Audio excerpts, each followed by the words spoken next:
मेरा नूर आलम हाँ स्टेशन है सौदा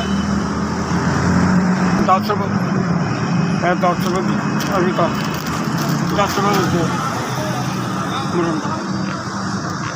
50 साल अब की करिए मजबूरी है जी मजबूरी है कि की करिए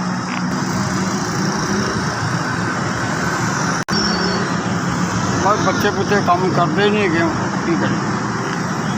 एक पुत्र है 6 कुड़ियाँ 6 कुड़ियाँ एक पुत्र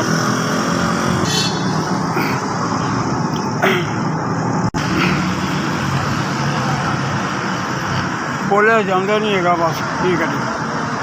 असी पेट पाल लो 50 साल 300 रुपया बचता है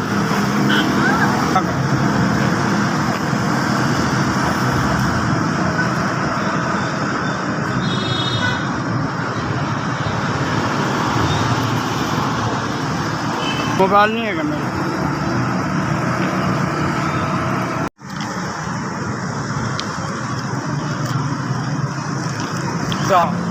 5000 उन्होंने पोता दिता उन्होंने मदद कर बहुत अल्लाह ताला खुशियाँ देवे उन्होंने 5000 उन्होंने दिता अल्लाह ताला जिंदगी रखे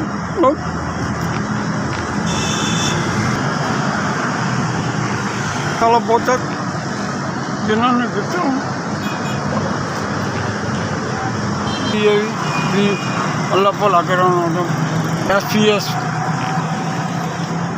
सलाम।